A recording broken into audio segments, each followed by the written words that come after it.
Welcome, everybody. My name is Eric DeWam. I am the managing partner at Michael Sullivan and Associates for Employment Law Department. I'm joined today by my colleague, Janey Nethery, our executive director at Michael Sullivan and Associates. Hi, Janey. Hello. Hey. So, anybody who's been paying attention, us at MSA have been, since the inception of the pandemic, developing ways and information to give to employers to battle the business side of this pandemic. And we started back in late March.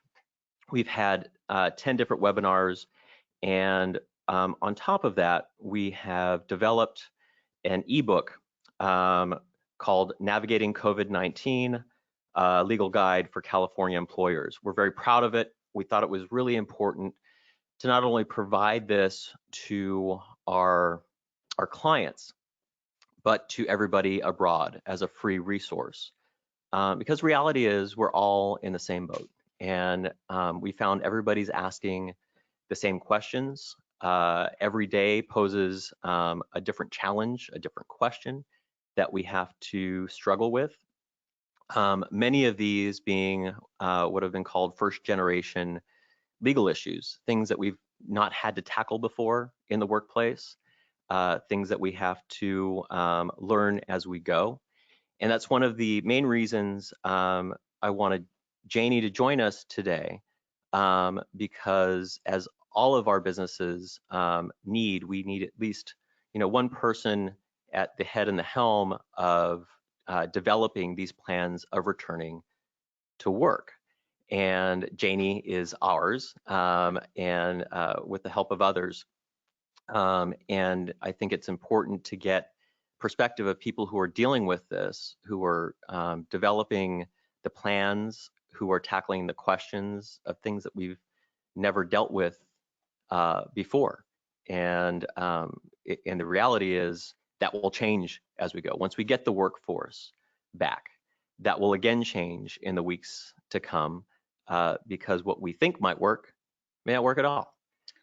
Yeah, it's true. And as I started this, it seemed relatively simple, make sure there's hand sanitizer, make sure people are washing their hands. But what we found is as we're digging into this and we're reading all of the requirements and as things change, it's like peeling an onion. You come up with one plan and then it's, oh yeah, but what about if X happens?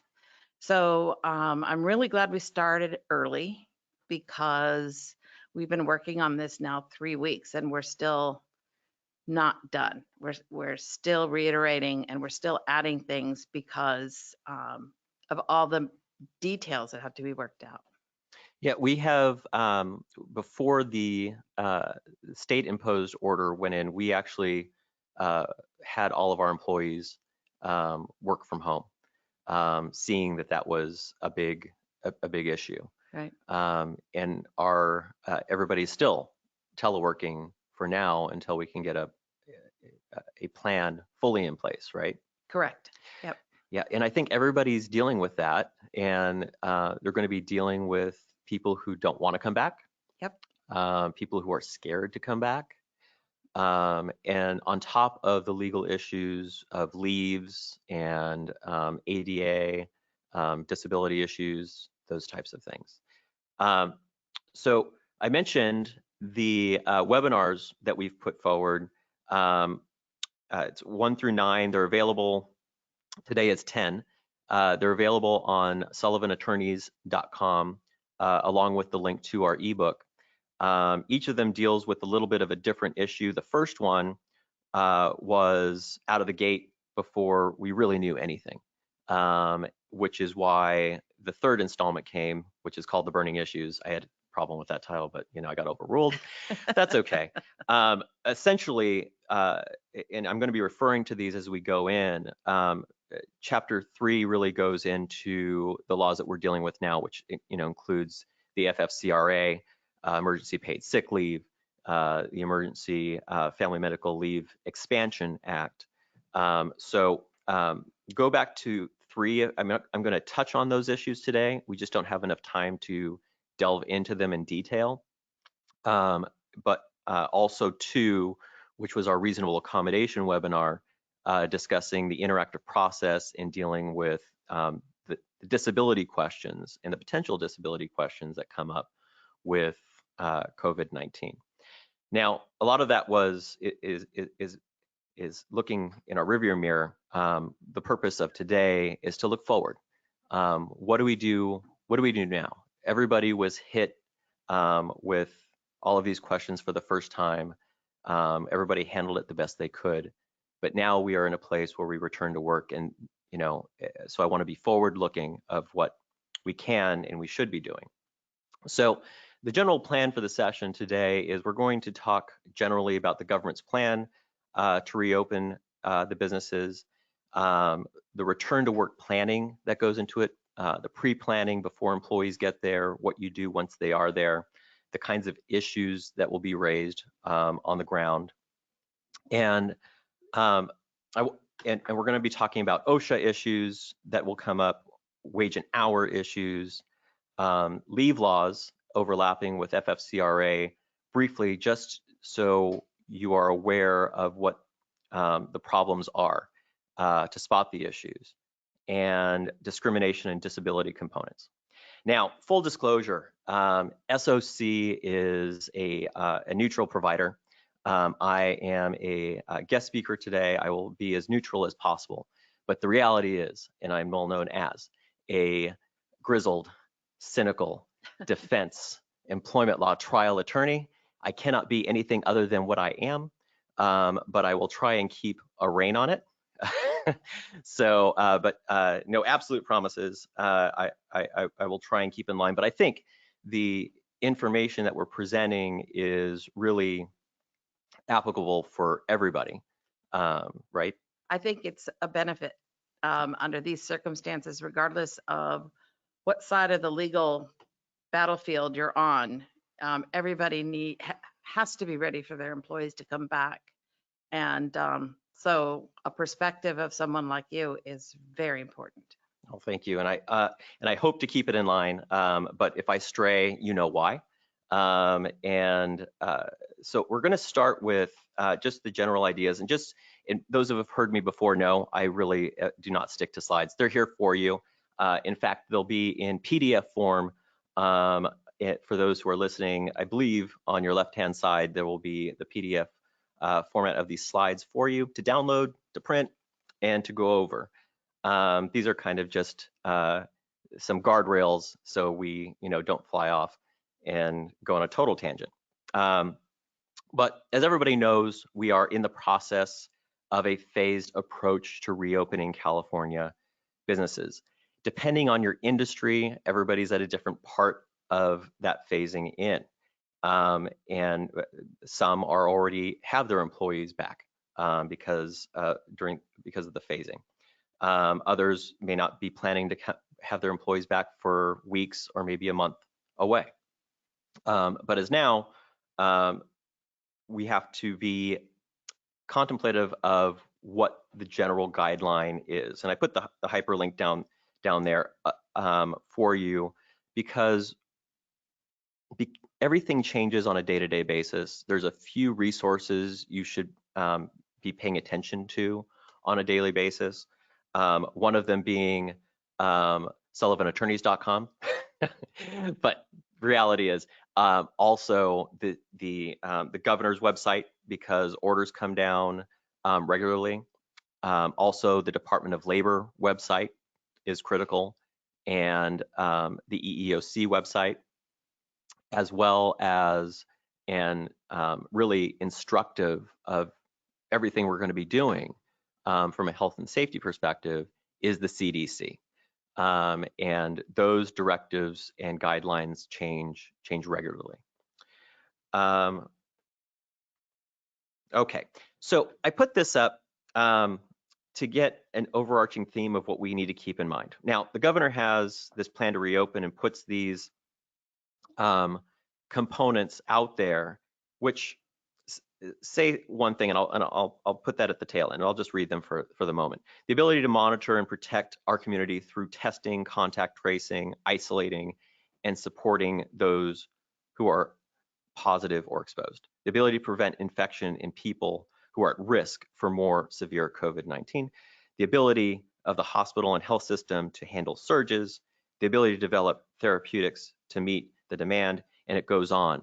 And what I pose to you is that the common thread, the common theme of what we as businesses anticipating the return to work need to keep in mind is that we're trying to stop the spread. That's it. What can we do to stop the spread that's within our control in a safe way, in a manageable way, in a way that that still keeps employees wanting to come to the workplace and patrons coming and clients coming? How do we balance that? So keep that in mind as we go forward. Those are that's the overarching theme. Stop the spread. And I know, I don't know about you, Janey, but I'm pretty tired of hearing words like unprecedented. Right.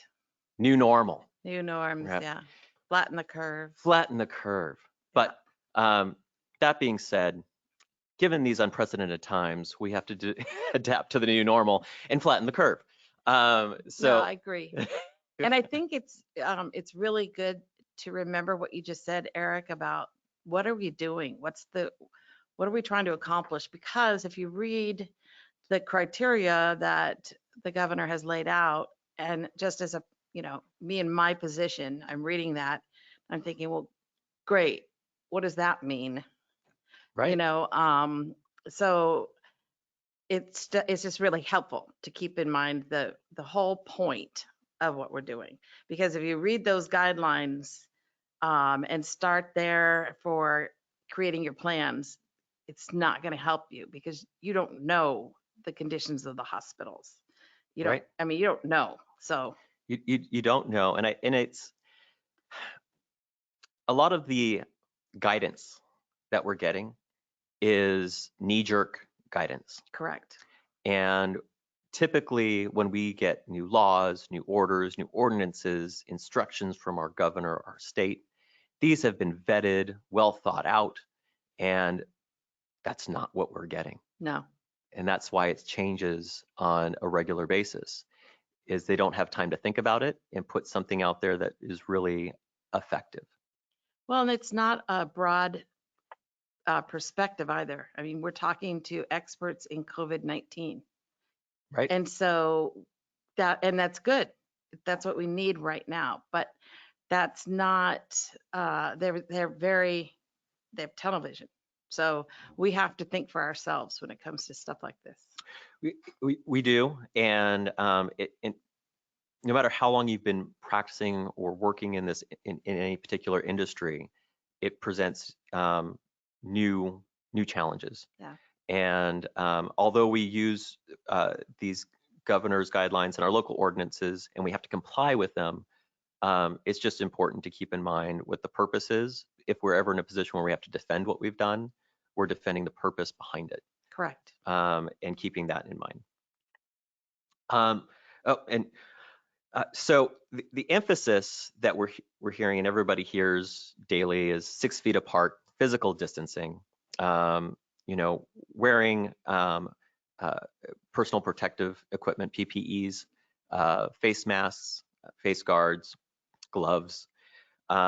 These are kind of the standards that we hear about, and I think that's important to keep in mind as we move back to the workplace and what we have to implement. Mm-hmm.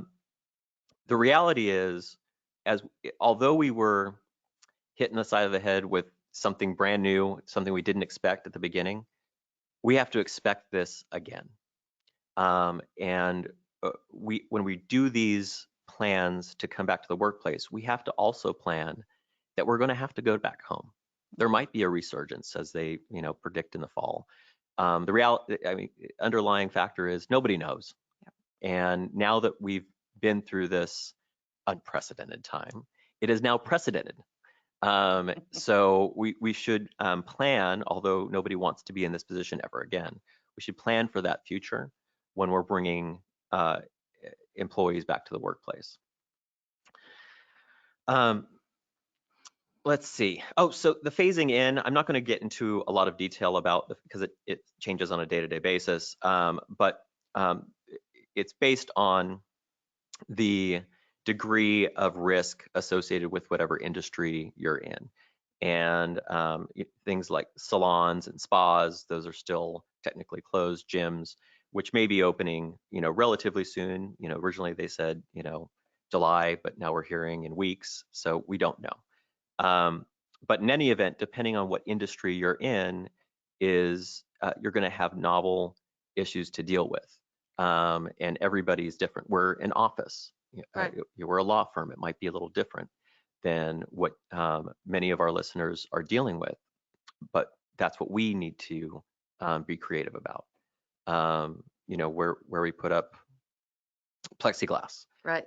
how far apart we put legal assistance, those types of things, Mm. where the retailers have to deal with how does a salesperson interact with somebody safely Mm-hmm. in a way that they can actually sell a product from over 6 feet away, and make sure they're safe, make sure the patron is safe, and that the patron is going to come back. Right. So let's see. Oh, and we have, in navigating the state orders, we have more stringent, which they can do, local ordinances. So everybody listening is from different counties, different cities. So it's important to keep in mind that we are adhering to our local ordinances, some of the most strict being, LA, and the Bay Area and San Diego. And although the stay-at-home orders are strict from the state perspective, local cities and counties can make even stricter requirements, which they have been doing, which is, these battles we see on opening beaches and that type of thing. Well, there's one added layer to that too, is property management companies. One Right. of the things to remember when you're doing your plan is get your property manager's plan, because you don't want to be in conflict with what they're trying to accomplish. Yeah, that's a great point. And it brings up the issue when you're putting together these plans of coming back. You have to be in concert with your landlords, your Mm-hmm. property managers, especially when it comes to things like HVAC and ventilation, right? Exactly. Elevators. Elevators, stairwells, all that stuff. Yeah, I noticed coming in today that in our LA building, that only 2 people are allowed per elevator at a time. There are lines that are put into the halls of how far people need to be away from each other Mm-hmm. in waiting for that elevator. Yeah. Which brings in, and this is where I kind of jump around a bit, and we're going to be coming to this, to wage and hour issues. Exactly. So from a wage and hour component, and like I said before, I try and stay neutral, and as a grizzled defense trial attorney, I won't say things like plaintiffs' attorneys have been having the time to sit on their couches eating bonbons, devising dastardly new ways to sue businesses. That's not something I would say. But if that were true, I expect, and everybody on all sides is expecting, an avalanche of litigation that's going to be associated with this pandemic. Yeah. It's no news to anybody that California is the nest and hotbed of employment law litigation. Uh-huh. I expect it will lead the way, and we will not be disappointed. So these are the kinds of things we need to think about ahead of time, so employers are not caught in this avalanche of litigation, and plaintiffs' attorneys aren't, their time isn't taken away on filing lawsuits that they wouldn't needlessly have to do. So the question that is posed is, okay, people are waiting in a lobby and they can't get up to the office to clock in, Right. especially non-exempt employees, right? Is that compensable time? And there is an argument that it would be compensable time. They, out of no fault of their own, are done commuting. They are in the building. Mm-hmm. They cannot come up and clock in. But are these hours worked? And I pose to you that they are very likely hours worked. And we have no idea, depending on your building. If you're in downtown LA, it already takes, a good amount of time to get up to a 50th floor. It may very well likely take a very long time now if people have to wait 2 at a time to do that. So consider that in your plan, how you're going to monitor with whatever your timekeeping policies are on waiting times for people to, get to the door, and also, for any type of screening, which we'll talk about later, and I'll save that. So I have a question. Something just popped into my head Sure. when you said that. Absolutely. So let's say you're in a big high rise and it takes the elevator ride itself is long. Right. And that hasn't changed. It's always been long. Yep. Once you get in the elevator. So what if you're in a situation where you have this waiting line? So that's new. Yep. But then they get in the elevator and they have the long ride up. That's not new. Do you think we are going to have to get to that level of granularity? I don't think so. The reality is that before this, that going into your office and getting into an elevator was not considered compensable time. We were not on the clock once you got out of the garage and, walked, the 2 or 5 minutes. It's considered, commuting time. Is it different when we start implementing all of these screening policies? And are people being screened downstairs? Are they being, what type of screening is happening? Are people's temperatures being taken? So I think what the employer is going to need to do is, for your own particular unique situation, is develop a timekeeping plan where you're being conservative, especially now, on compensing time that is addition to, because of the pandemic, for screening processes. I do not propose reverting to people's elevator time being compensable time. Right. But you may want to get to a point where you're having people report that time taken as compensable time from a conservative point of view. Mm-hmm. Now, if I were to get a lawsuit like that, I would have all sorts of ways to try and defend it. But this is my thought as we go into this new era. Be conservative in your approach for the time being. We need to get through what works and what doesn't work. The last thing businesses need is, even if it's not a legitimate suit that you think of, it is still something you have to deal with. So be conservative on these approaches. And then we'll get into some more wage hour issues later, but that's my general advice. Prior to returning employees to work, you have to define what the policies have to address. And that's going to be obviously critical workplace injuries. Michael Sullivan has done I think 7 of our 10 webinars have been on specifically all workers' comp relating to these things. So I encourage the listeners to listen to those. That's one thing we need to keep in mind.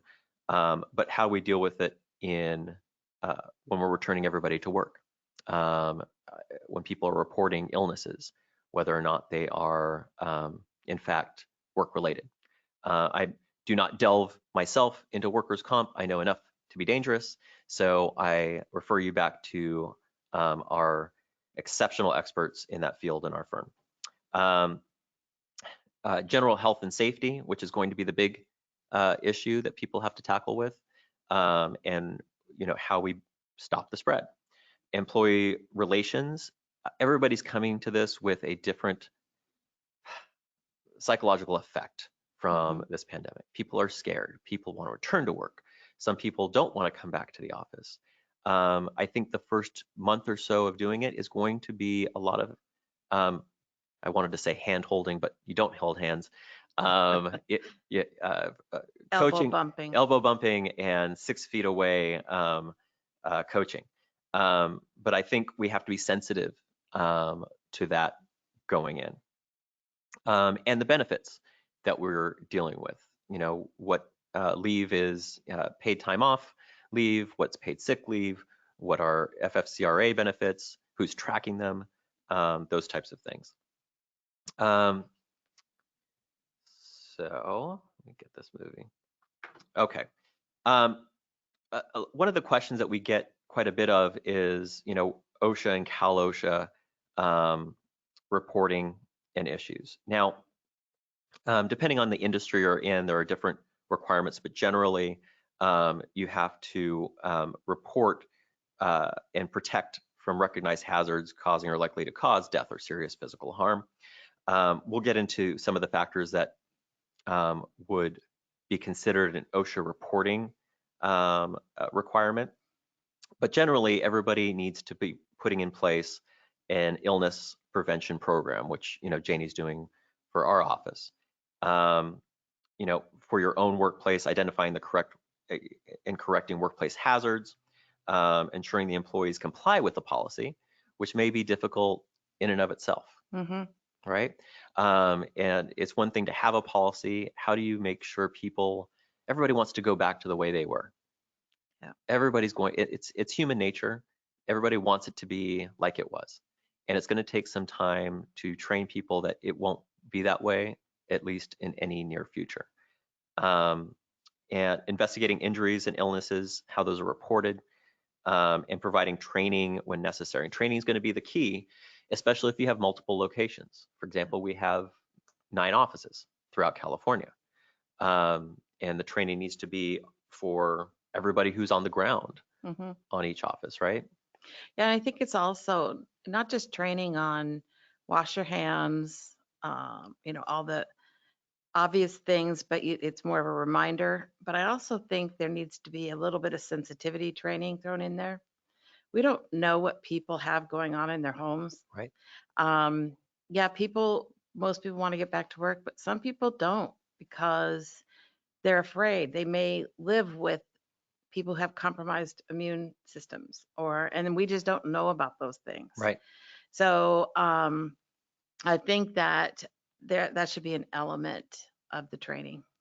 I think a critical component, I think you're absolutely right, because how we handle this in the manner in which we do it is just as important as the written policy behind it. How we implement it, how it's received is going to be critical of how the employee feels. And we could have 2 different people implementing the same policy, but one does it in such a harsh way that it's just not well received and it's not followed. Right. So I think that's really important in dealing with people's personalities, and it's not something somebody can do for 9 offices. One person can do for 9 offices. It has to be somebody for every location has to at least be trained on it, know how to deal with the questions that come up, and if you don't know the answer, who to go to for the answer. Agreed. And you have to put your personal feelings aside. Whether or not you think this is a serious threat, or whether you think this is absolutely the scariest thing that could ever happen, or anything between, it doesn't matter. There are things you're going to have to do, and it doesn't matter what you personally think. Yeah, that brings up a good point, because we have to remember our focus is stopping the spread and the health and safety issues while getting back to work. And there may be people who are tempted to bring in politics and how they feel about it, or it's my right not to wear a mask, or those types of things. And that's where employers need to draw the line of, everybody has their personal feelings outside, but when you come in, and that's why I'm recommending that you put these in written policies for your employees that they have to follow. Right. So if you have a IPP policy where people are required to wear masks and gloves and stay a certain amount of feet apart, only 2 people in a break room, those are policies your employees have to follow as a contingency of employment. And if you get people to refusing to do that, or refusing to have if you decide to have a temperature check issue, which we'll get into, then the answer might be sending them home. And the answer might be for written policy violations that people agree to, of also disciplinary action, which may have to happen with any type of policy an employer has. And I pose to you that any business that has had vetted, well-written, pristine personnel policies and IPPs, I guarantee you they are out of date now. Everybody needs to go back. Everybody needs to go and look at the COVID-related type of policies and have them redrafted, hopefully by an employment law professional. But that aside, somebody who is well vetted in doing these types of policies to make sure they're compliant. So don't rest on your laurels that you've had policies and procedures that were great before, because they are no longer in this new age. Establishing the return to work policies and procedures, everybody wants to go back to normal, but you never will. It's reimagining what your workplace looks like. It's reinventing. Perhaps you were hesitant to ever have teleworkers working from home, because everybody thought, oh gosh, they're not going to do any work. Nothing's ever going to get done. And the reporting I hear from most is people who are teleworking, they're getting their work done. It's not the end of the world. It may be for some businesses a proper way to go to, one, stop the spread in the workplace because you have less people in the workplace, and two, it might be more efficient, less overhead, all the other things that go into it. So rethinking your organization of what works and what doesn't work, now's the time to do that. It is. But one of the things that, because we were very much, especially for non-exempt, not a fan of working from home. Right. But it's worked out really well. And so we are rethinking that. But we also have to remember, we're not working at home under normal circumstances. You can't go anywhere. You can't do anything. Yep. You can't run to the mall or go to a movie. So we are cautiously considering it and want to see what happens when things open up. Is it still as productive as it is now? And I'm thinking it probably will be, because for one thing, we've established a benchmark, right? So that's going to be extremely helpful in managing this going forward. But we are considering it with caution. Yeah, and I think rightfully so, because you're right, the temptations are going to be more once everything opens back up again, to log off and go do what you want to do. There are out there programs and of timekeeping that can make people log in, when they are in, when they are out, type of mechanisms. And those are things to think about, not just from the purpose of making sure people are working, but also from making sure you're being wage and hour compliant.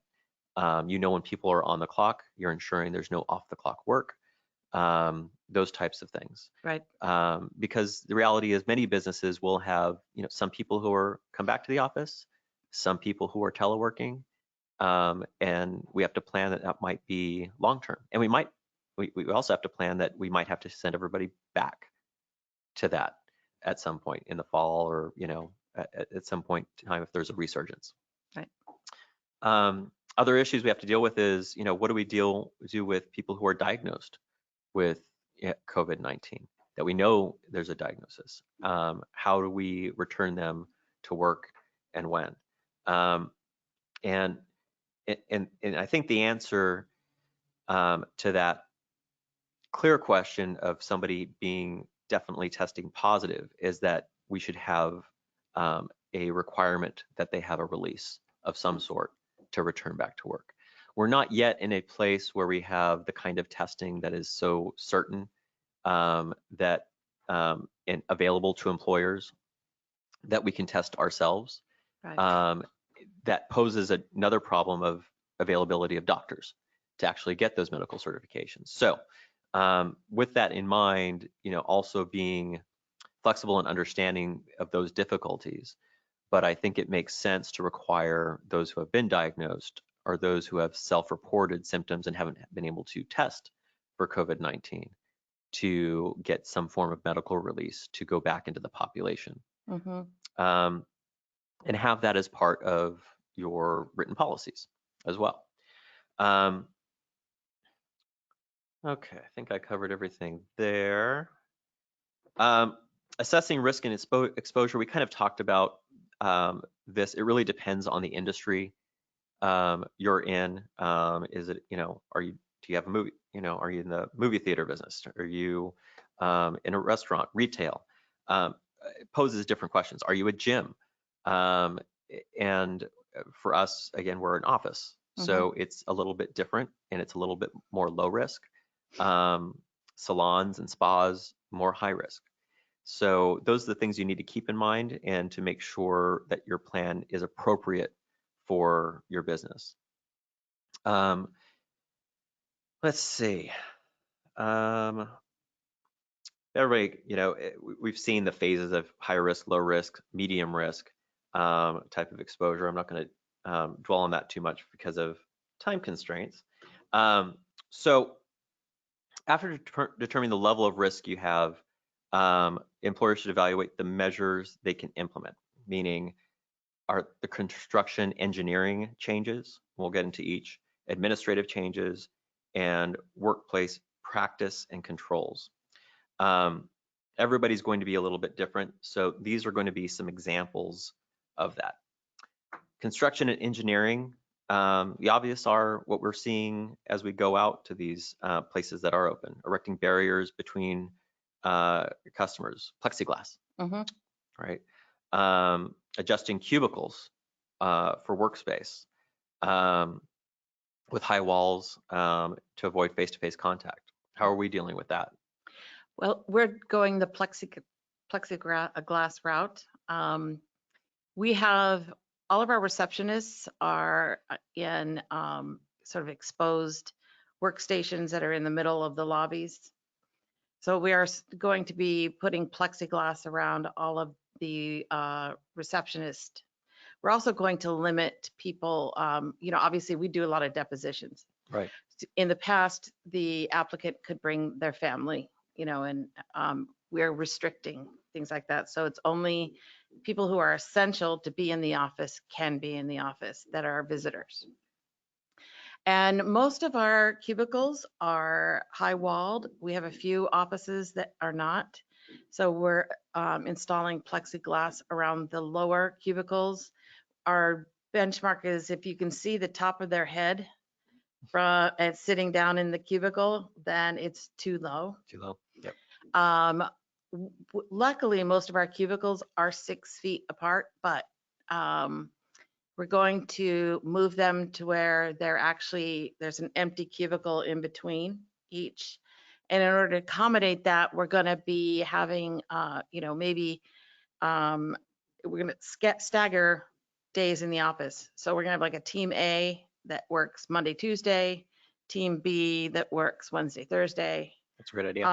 And then when they're not in the office, they're at home. And there's logistics to that as well, equipment logistics and all that kind of stuff, but that can all be figured out. And then we're making the halls one way. So there's going to be specific entrances and exit doors. Right. That will be clearly marked. We will be closing our lunchroom.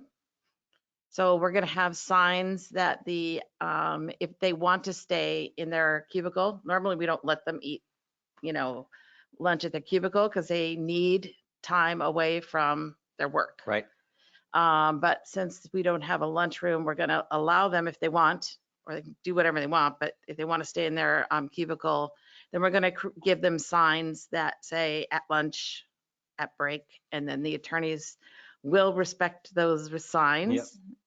That is, you bring up, and it's a fantastic point that I think everybody's going to have to deal with. Yeah. Are these break issues Mhm. and staggering shifts. If we're stopping the spread, we're stopping the amount of people, the density of the population in a given space.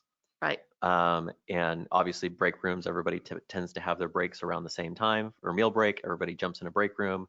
You have 10 people in a break room touching snacks and refrigerators, they're not being wiped down. So it's a danger zone that we have to monitor.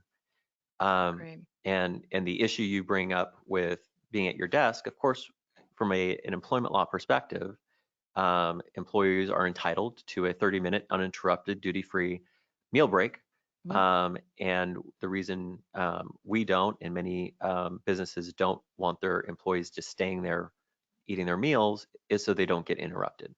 They don't have a supervisor coming and tapping on the shoulder. Oh, we could really use you. Or what about this? Or take a look at your email. I just sent you something. Right. So those are the types of things we need to avoid, because those are wage and hour violations, although we're trying to provide a place to eat the meal, because there probably won't be restaurants open around for them to go to. There may not be options for them to go and eat their meal. Right. Putting the sign up, I think, is a really good idea, because we have to, most of the time, protect managers and supervisors from their own impulses. Yes. And the impulse is to get the work done, get it done as quickly as possible. They're typically exempt employees, and their mindset is not on non-exempt wage and hour issues. Right. So you as the employer, you as a business, need to mandate that be recognized, and signs saying, "Don't bug me, I'm on lunch," is maybe something nicer. I don't know.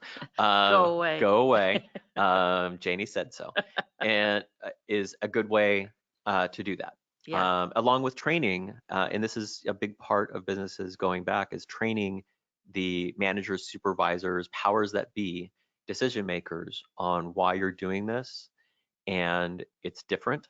The reality is everybody's been home for the most part, the last some odd weeks. Everybody has lost their skill set, I imagine. Just driving here today, I realized most people have forgotten how to drive. I couldn't find my Waze app. Yeah, right. The things that were so reflexive for us before, we're going to be relearning, which means the managers and supervisors are going to have to relearn how to deal with their workforce in an in-person environment. And that's going to take some ramping up and some retraining at the onset. So I encourage, before bringing people back, that we retrain our supervisors, our managers, what is now expected of them, how do they implement the rules that we had before now, and why it's so important. I think that's critical. One more thing, just, I'm sure people have realized it, but we're putting sanitizers and disinfectant wipes in all workstations and common areas. Just in case you haven't tried to buy it, it's still really hard to find. So I would plan for that in advance, because it's still scarce and hard to get. It brings up a good point. I mean, from the perspective, everybody says, "Oh, have hand sanitizer, have gloves, have masks." What has been your experience in actually getting supplies? The hand sanitizers and wipes have been the hardest thing to get. Okay. We're still finding that there is, in fact, after this, there's a website that seems to be pretty effective in getting large quantities, for offices, that kind of thing. Gloves don't seem to be a problem anymore. Masks don't seem to be a problem. But hand sanitizer is a rough one. Right. And getting like the construction component, getting barriers and that type of thing, has that been easy to find people to do that, install them? Yes. we haven't actually had them installed yet. They say they can. Mhm. You know how construction goes. Exactly. So we'll see. We are fortunate in that, we don't have to make people come back into the office until we're ready. Right. And we're not going to do that until we're ready. And so that's something you need to keep in mind is the things that you need in order to keep people safe and the availability of them, and how the reality of getting those services, what you need from those people. And every industry is different.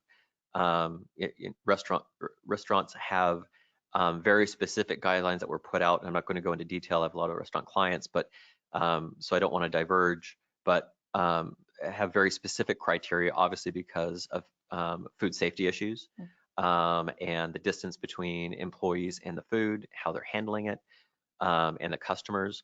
So if you're in the restaurant industry, those guidelines are out there, always available to help navigate those. Those are really going to be some of the strictest to follow. But when you're talking about office environment, just planning ahead of time of what's reality, what are we going to have, and plan for a supply for the next few months. Get all that toilet paper. Yeah. So, and that, which it brings another issue. I mean, also managing bathroom breaks. Yeah. People shouldn't be going, in 3 people at a time, 4 people at a time, going, it should be staggered, right? And a plan in place with your landlord or property management company of who is cleaning and how often. Yes. And letting your employees know that. One is having it done. It could be cleaned every 30 minutes or whatever it might be, or after every use. The other is making sure the employees know that so they feel safe and secure, and making sure invitees, applicant attorneys and, other patrons coming in are adhering to those policies as Correct. well, and being pretty strict on it, because we're the gatekeepers for, our businesses, to protect our patrons and our employees. And I can't speak from a legal perspective, but we are also making requests to some of our building management companies. We're asking them to restrict, who can access our bathrooms. If we're in a 5-floor bathroom, if somebody on the 3rd floor, their bathroom's being cleaned, we don't want them coming down to the 2nd floor Right. and using ours. So we're also making certain requests. I don't know from a legal perspective if that's enforceable, but it doesn't hurt to ask. Yeah, and I mean, I don't think there's any, again, and this is one of the things to keep in mind. People who have had their HR hats or, their legal hats on of what, oh, you can never do that. You should never do that. What about, the ADA issues and that kind of thing? A lot of that has been, those restrictions have been loosened because of the need. We were never, if you were to ask me 3 months ago, would an employer ever be able to take somebody's temperature on the workplace? I was like, of course not. What are you, crazy? But here we are. Yeah. And the EUC guidelines and DFEH guidelines have said, yes, because the need to stop the spread is so great, because there is what we call direct threat, that is now okay. This testing is now not only okay, but it's necessary to prevent the spread.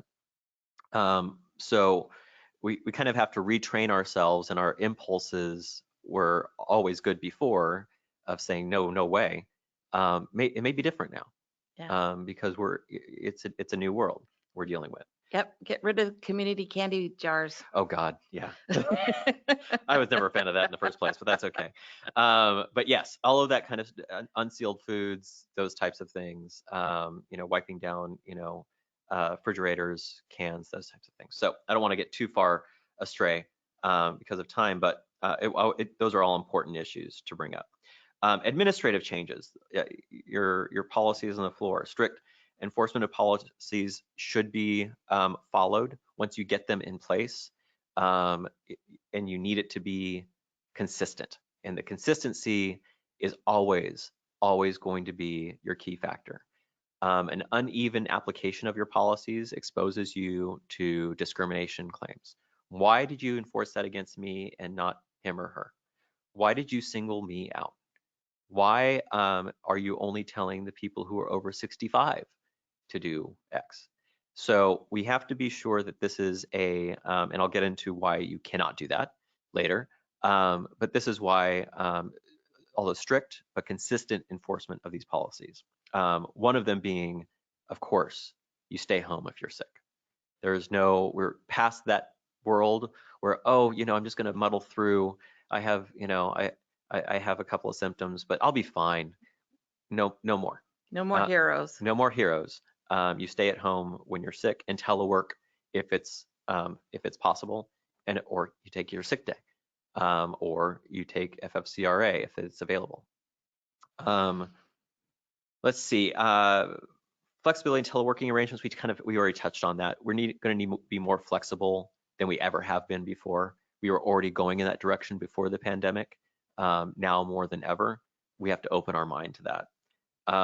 Revising travel policies, depending on your industry, whether it's sales or whatever it might be, attorneys traveling, we have to revise those and what the as needed basis should be, because many of the travel will involve planes and requiring these people to be in close quarters on a flight or a train or whatever it might be. So we have to revise those as well. And use of personal protective equipment and masks. All employers should be providing that equipment. It is largely required to perform the essential services of the job. So these are the type of equipment that people should have, or at worst, reimbursing under Labor Code 2802 if you're requiring your employees to provide them. That doesn't mean that if you provide them, that an employee can't come in with their own favorite mask, as long as it is compliant. That's fine too. But requiring the use of them and how they're used and when they're used, and putting those mandates in is critical. Now, if you supply them and they have this really cool, expensive mask they want to wear, yeah, that's on their dime, right? It's yes, it's only those costs that they incur as a necessity, because we've already provided it. It'd be like somebody, an employer giving you a laptop to work from, but you're like, I don't like that laptop. I like my laptop. That doesn't mean the employer has to pay for your laptop. Right. They've already provided you the necessary equipment to perform your job. The fact that you want to use your own fancy laptop is up to you. Right. And we'll get into other reimbursement issues that are novel in this day and age in a little bit. That's just one to keep in mind. I think face masks will become a fashion statement. They will. That's my prediction. They already have. I've already seen a few people with them, with Chanel or Gucci on them. You mean like mine? That's what I was talking about. So and it might also be an opportunity for branding and marketing as well. Yeah. Putting your brand or your or your logo on face masks, using them for marketing. Mm-hmm. We can also use these as opportunities going out there and developing new relationships as well. Workplace changes. We already talked about most of this. Hand sanitizers, who's in charge of cleaning surfaces that are frequently touched? How often is that done? Where are these sanitization stations at? Where is it available to employees? It should always be readily available.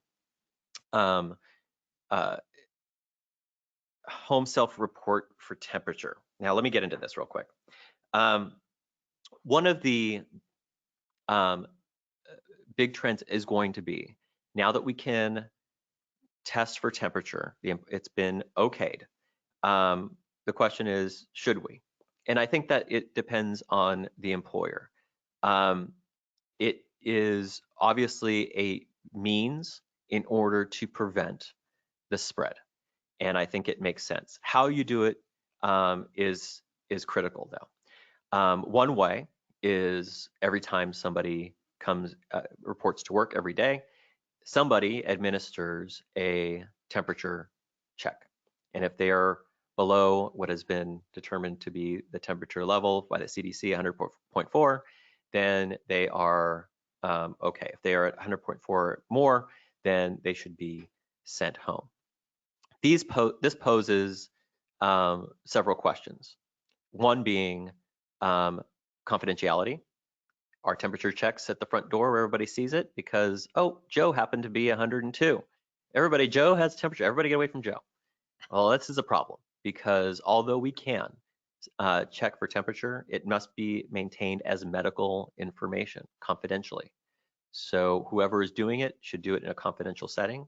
If a temperature is read that is above normal, that information is kept in a medically confidential file, and nobody reports that Joe had the temperature. However, employers are allowed to let other people know who is, in front of or behind, Joe for the hour it took to get into the office to actually do a temperature check. Can you tell employees that they may have been exposed to somebody who is displaying symptoms of COVID-19? And you can do that without identifying the person. The other important question it raises is, is the self-temperature check at home?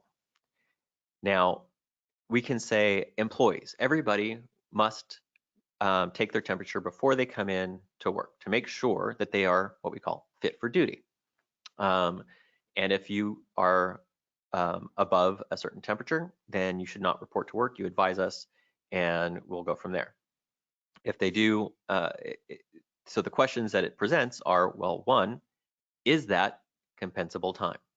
They are taking their temperature in order to perform a service for work.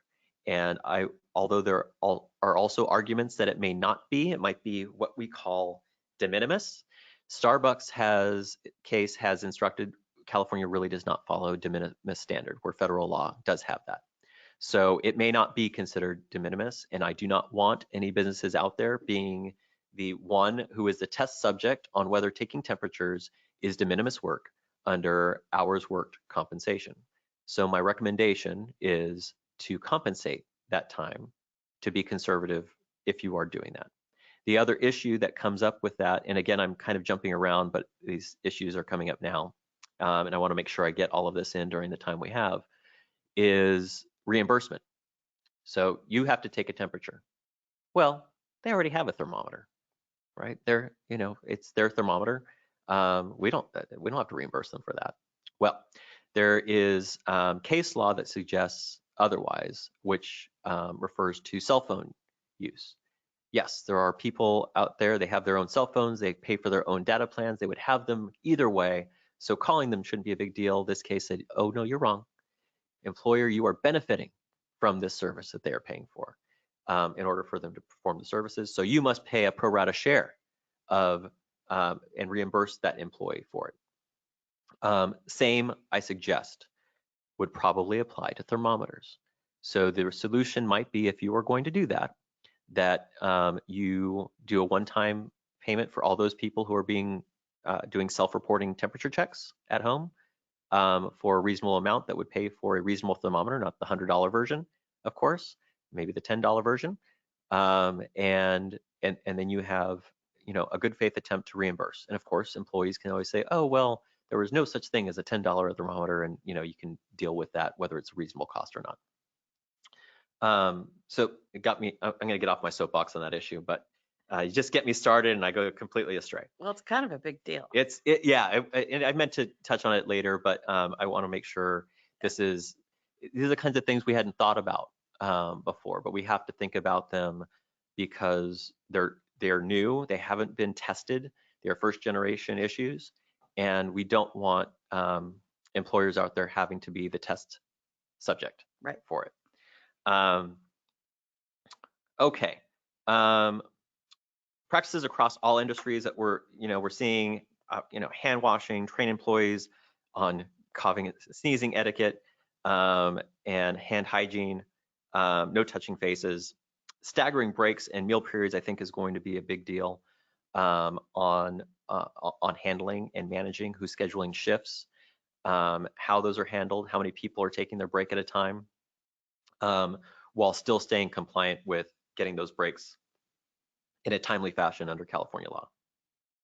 And it might be, and I've seen some clients who are going to have shifts, some people coming in from 8 to noon, and then the next shift comes in, and then they work teleworking for the rest of the day, and then the next shift comes in and works, and for the rest of the day in the office, for those people that feel like there is some type of need to be in the office at some point in time. Routinely disinfect and clean workspaces, we've already talked about that. Screening procedures we touched on already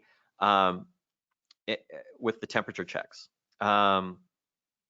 It may evolve into, when it's available, to being an actual COVID-19 test. We're not there yet, where employers readily have accessible at the workplace a COVID-19 test. The question is, oh, is this a medical examination? The answer is yes. Is it okay by CDC and EEOC guidelines? I expect, as long as similar to temperatures, yes, as long as it's not an invasive test, which it probably would not be available if it were invasive.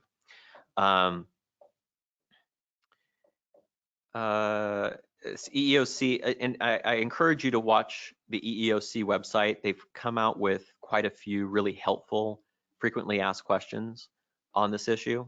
EEOC is the Equal Employment Opportunity Commission, which is the federal version. The Department of Fair Employment and Housing is the state law version. Of course, state law is always more stringent, but to date, the DFEH has fell in line with EEOC guidelines on what is and is not okay on these types of checks. But do remember that we are not in a place where we have accurate testing. There's no 100% accurate test out there, to my knowledge. We're probably far from that. So keep that in mind when we're doing this type of testing.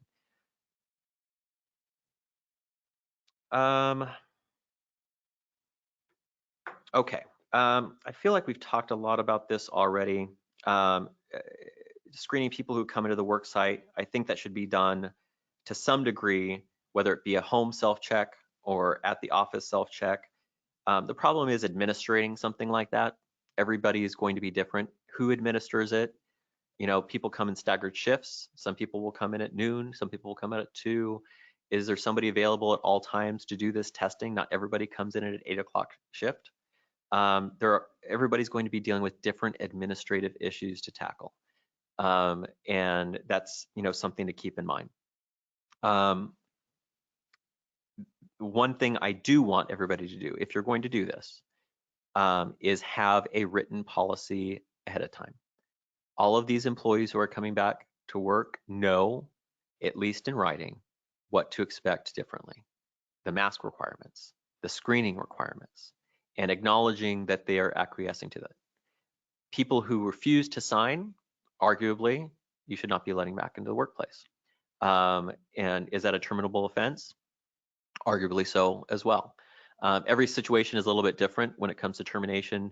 I would always talk with an employment specialist or an HR specialist that understands all the overlapping laws. But when we put these policies in place, they're there for a reason. Refusing to comply with them is arguably, in many cases, a terminable offense. Again, all testing should be in a confidential place. These are not in personnel files. These are in a separate medical file. Now, knowing people have medical conditions for accommodations, we'll get into it a little bit later, but just be cognizant that there are going to be accommodations that may need to be had for people requesting them under the ADA and the Fair Employment and Housing Act to prevent exposure if they're more susceptible, somebody with a suppressed immune system, somebody who's been undergoing chemotherapy, somebody who is over 65 they can make those requests as well. And we have to be, I've always recommended being flexible in accommodations and creative, even more so now than ever. Critically of all of this, even if it comes to something that you can't reasonably accommodate, interactive process is the key. You must always have that discussion. Do not forestall the ability of the company to accommodate a disability or claim disability or medical condition. Have the discussion first, find out what is needed, see what documentation you can get, even in these times, to support that need for that accommodation. But the interactive process is a separate standalone violation. Just failing to have the communication itself is its own violation, even if you at the end couldn't accommodate in the first place. So just keep that in mind. I go into that in great detail in chapter 2 of our series. Okay, I think we've talked about most of this also. Yep. Mm-hmm. And I just want to make sure we're good, how we are on time. Okay, so we're gonna skip this one. It's here for you, because I start talking and you just can't stop me. And I have people saying, hey, we have an hour and a half, dude. Let's see. Established pandemic coordinator, I do want to touch on this.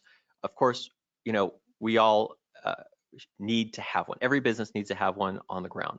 For example, we have Janey, who is ours, but she also has people at each office who are going to be implementing these policies, and they need to be trained. Whoever is doing this needs to be trained on how to implement them.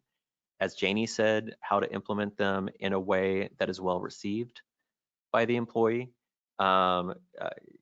keeping in mind the psychological effect of this entire series of events. And largely, and those people who are in charge of it, training everybody else below them on how to handle this. Managers and supervisors need to know when they need to ask for help, and when there is a statement made by an employee that raises flags that they need to bring this to the pandemic coordinator's attention. Yep. Okay. This is going to be critical. Actively assess and monitor policy compliance. Everybody's going to put this new policy, these new ideas in place, and they're not all going to work. They're just not, because we're imagining what it's going to look like. We're anticipating, and although a lot of it will work, we're going to have to adjust. And not only that, we're going to have to figure out, are these people even listening to us? Is it actually being followed? Because that's our job also as the business, as the employer, to make sure that everything we've gone to work to do is actually followed and implemented. And this brings, it's just more of my point. You have to be flexible. You have to monitor the policies and practices. Start redrafting your policies and procedures.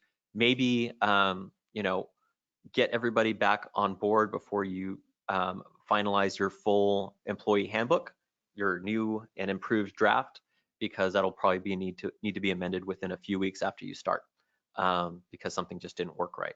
Yep. And we're making sure that we tell people ahead of time, be prepared. Things could change. Read all emails. Yeah, read all emails, and we do the caveat of, hey, we are learning this as we go along with you. So be patient. Be patient with us. And another idea is get feedback. Maybe have a series of questions that go out after the first 2 weeks, saying, how are we doing? What could be done better? It's a good idea. And what have you seen on the ground? So they feel comfortable. It's anonymous. They submit them, and then there's things that employees are seeing that we just don't see from our standpoint. Right. OSHA recording requirements. 10 or more employees are required to record certain injuries, but all businesses are required to report serious injuries. So the question is, is COVID-19 a serious injury? Unfortunately, OSHA and Cal-OSHA have been relatively unhelpful so far, so I want everybody to be ultra conservative on this point. You have to record COVID-19 if all the apply. The case is confirmed as COVID-19, the case is work-related as defined by 29 CFR 1904.5. The case involves one or more of the general recording criteria defined in 29 CFR 1904.7, meaning medical treatment beyond first aid, days away from work. Now, what's a confirmed case? When an individual has at least one respiratory specimen that tests positive. That at least has been defined. And then for cases where it's not obvious whether it's work-related, the employer has to do its due diligence to determine and evaluate if it is work-related and what the likelihood of it being work-related is in reality. And part of that might be tracing, asking employees, who they've been in contact with, what other people, identifying those people. Contact tracing is either in a more informal or technologically tracking way might be implemented. It might be a thing of the future to determine if it's work related. It's just that scary to do it slide. The consequences of non-compliance with OSHA is, it's normally just meant for reporting purposes. They usually don't do follow-up, but failing to do it if they catch you is large penalties, $10,000, and criminal liability. And we're going to have a lot of employees who are fearful, who are going to be complaining of what they think is unsafe in an environment, a health safety risk, what they may perceive as a COVID-19 risk. And the thing to keep in mind is that's important information to have from those employees. And we can't throw up our hands and going, they're distracting from everybody. They're causing a ruckus, because those complaints are protected. Now we can ask people to be, if they have issues or complaints, to bring them to a certain person, but they don't have to. And if they do say that out loud, we have to be cautious that we're not reacting to that, because they are protected from retaliation for making a health and safety, even if it's not true, even if it's as long as it's reasonable. And in this case, almost anything is probably going to be reasonable. Everybody's affirmed that nobody knows what they're talking about. Right. So we have to be careful that our managers and supervisors on the ground are not retaliating against employees because they're raising these concerns. Okay, and we talked a little bit about the wage and hour issues. In this new and reimagined world, we're going to have a lot of issues of employees working from home. We have to make sure they're not off the clock. They're not getting emails, and I'm speaking specifically of non-exempt employees, when it's not their hours to work. They're not getting calls from their supervisors and managers on their cell phones. We're likely in a place now where employers are paying for their certain portion of the cell phone use because it's a necessity of people teleworking. And what the managers and supervisors might be used to now, texting them and calling them, is the time when they're not working anymore because they don't see them. They're at home. So we have to make sure our managers and supervisors are not requiring them to work, because we know from Starbucks that any amount of work is likely going to be emails, texts, whatever it might be, is going to be compensable time, and then we could also get into overtime issues. If managers and supervisors are doing this past the 8th hour of the workday or 40th hour of the week, we are getting into overtime issues. Meal and rest, reimbursements, and I have slides for these. I just wanted to kind of give an overarching theme. Independent contractor issues, exempt versus non-exempt classifications, and the PAGA issue. I'll get into that later. So I talked about the off the clock issues. Now we already talked about it.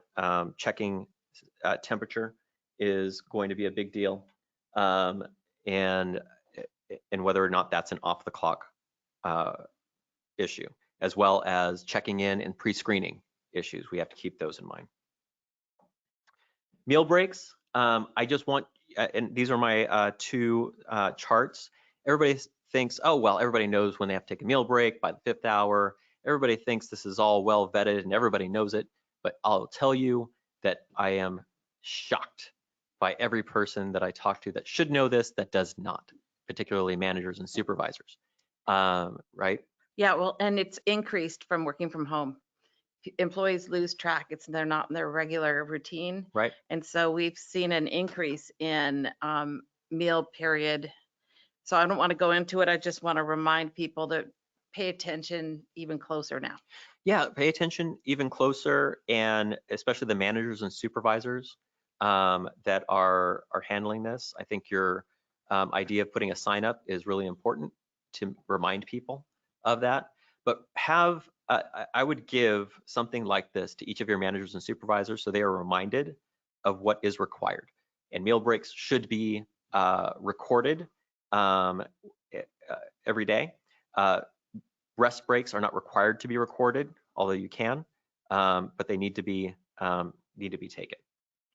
And along with meal breaks, which have to be a duty-free, no work period of time where they can go wherever they want to go, do whatever they want to do, uninterrupted. Same applies for their rest breaks. If they think they can go to McDonald's in 10 minutes, they're allowed to leave the property as long as they do. Now, if they come back and they're late, then that's a disciplinary issue. But you cannot control where they go and how they do it during that period of time. Reimbursements. This is big because where we didn't have to really think about that for a lot of non-exempt employees, they weren't using their phones, they weren't using their computers at home, they weren't using the Wi-Fi.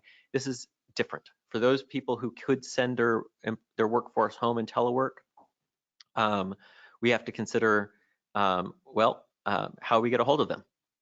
We need to contact them by cell phone, by text, by email. Well, how are they connected? By Wi-Fi. Who pays for that? Well, the argument still stands, oh, well, they already have their own Wi-Fi. Well, that's too bad because the employer is benefiting from what they are paying. So they may pay a reasonable apportioned share for those services. And that's something we dealt with when we sent everybody out. We've never had a legal assistant that had to use their cell phone or anything like that, but now it's different. Yep, we just give them a stipend every month in their paycheck.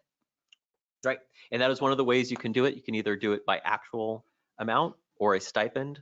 You figure out an amount that's a reasonable amount for a data plan, for example, for a cell phone or for Wi-Fi, and you pay per month and you offer to the employee. If it is more than that, you submit it to us in writing and with receipts to show it, and we will reimburse you.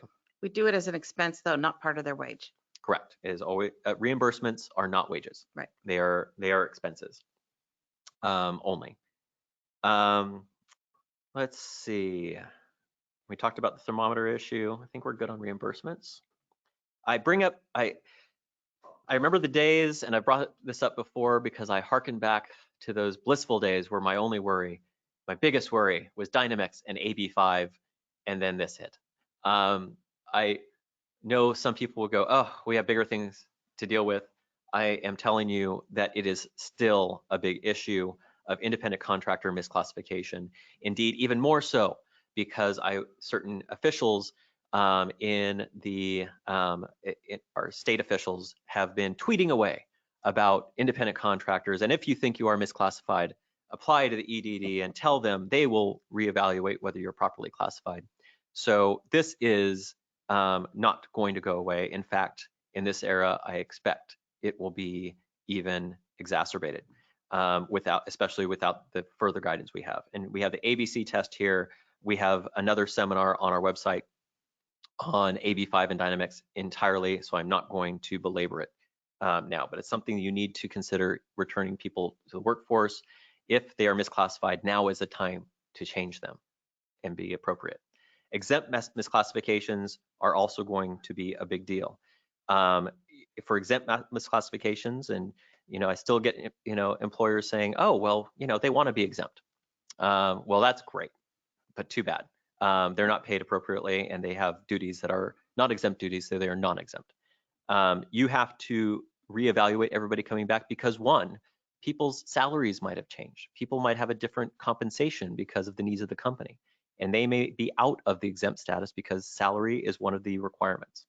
Duties requirement may have changed too because now they might be doing more ministerial duties that are not exempt duties because of the needs of the office maybe temperature checking people, you know, how much time is being spent. Those types of things can pull somebody out of an exempt classification. So reevaluate your exempt employees, because a violation there is a big deal. The thing to keep in mind when you're determining that is discretion and independent judgment. That is one of the main factors to determine if whether somebody is properly an exempt employee. Just because you slap a title on them that says manager does not make them exempt at all. Okay, PAGA.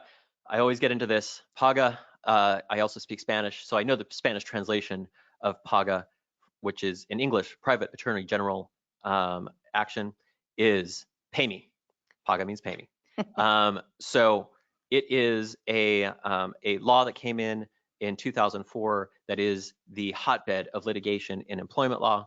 And this pandemic presents all types of PAGA type of issues for labor code violations. And what it does is allows an employee to act as a representative on behalf of all similarly situated employees as kind of a class action without all the requirements that can expose employers to massive sums of money. I put a few statistics on here, you know, just for an individual and a small group of minimum wage people could be $50,000 to $100,000 in settlement.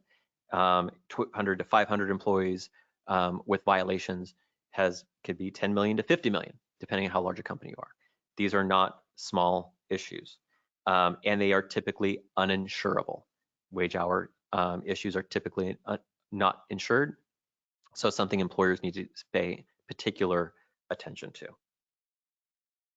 Okay, leave issues are going to be big too. Somebody at everybody's business needs to tackle this. We have the Family's First Coronavirus Relief Act, which just came in, and people are still trying to learn and navigate. It has two components, and I'm not going to go into great detail because this is in Chapter 3 of our coronavirus series that's available on our website. But it has two components: Emergency Family Medical Leave Expansion Act and Emergency Paid Sick Leave Act. Those are two components under the FFCRA, which provide for paid leave up to 12 weeks when it comes to the EFMLEA. Important to note is FMLEA is just family medical leave, FMLA, that we were accustomed to for 12 weeks. So that runs concurrent. If somebody has an FMLA issue, they had it prior in the year, and they took 5 weeks off, they would have only 7 weeks left under FFCRA to apply. Different from that is CFRA, the California Family Rights Act, which is the state law version. There is no component of CFRA that overlaps with the FFCRA that FMLA does. So arguably, CFRA is not running when they are taking these 12 weeks under the EFMLEA. So CFRA may still be available, which is another 12 weeks of available time for a qualifying occurrence, which may be for a serious medical condition, which under certain circumstances, and we have heard and learned through the DOL and DFEH that COVID-19 could be such.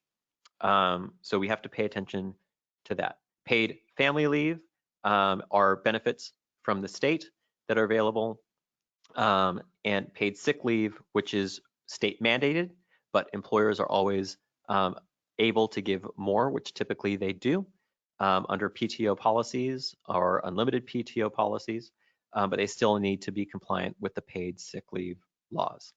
And on top of that all, we have all of these competing local ordinances that completely fluster all of our lives as we navigate them, and they change on a daily basis.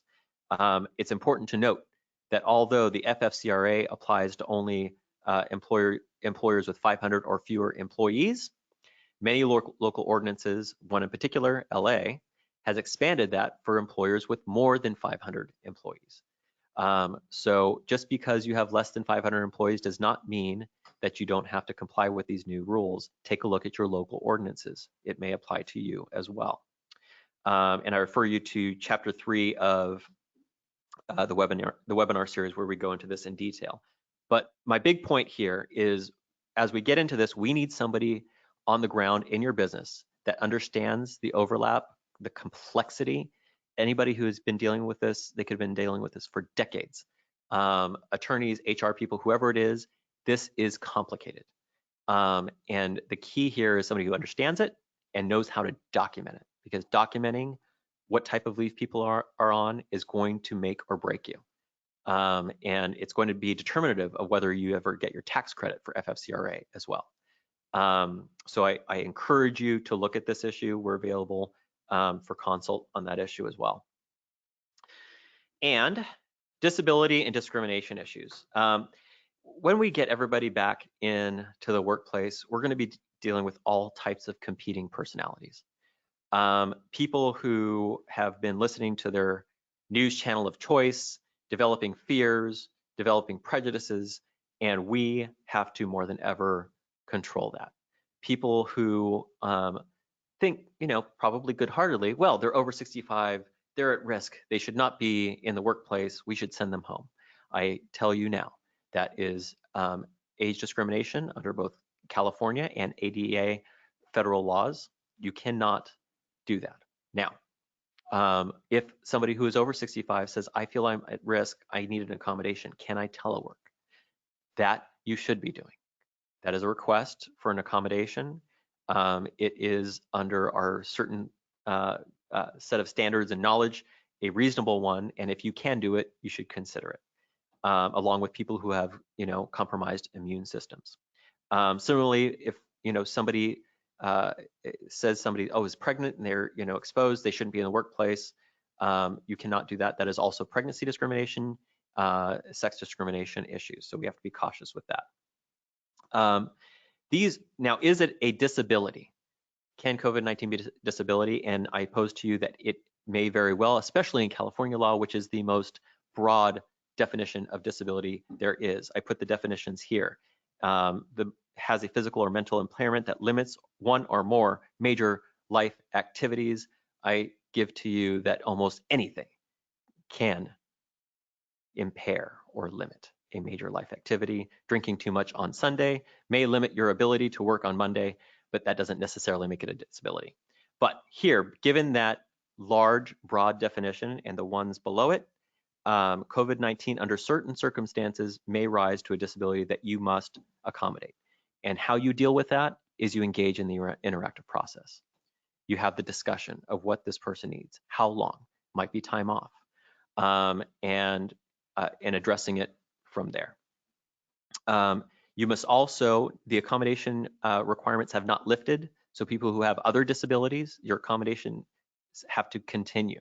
You have to continue accommodating managers and supervisors that may need these accommodations. If they're teleworking now, whatever they may need, whatever their disability poses, you have to at least have the interactive conversation with them.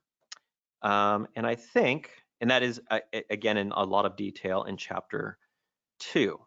Now, I just wanted to let you know, it's important, there's so many different moving parts here that it's so important to have a cohesive plan and to have partners in place to help you do that. We provide these, a lot of the things that I've been talking about today, especially providing employee handbooks and personnel policy review, and work plan guidance in developing these return to work plans. We also provide return to work seminars. I typically do those in person, but we're in a new world. So if somebody needs that by webinar, please contact us. I'm happy to do that. And we'll do customized plans. But with that, anything from you, Janey? No, just good luck out there. Good luck out there, and stay safe. And reach out to the people who can help you in navigating this. It's an important time for all of us, and we wish you all good luck. Yes.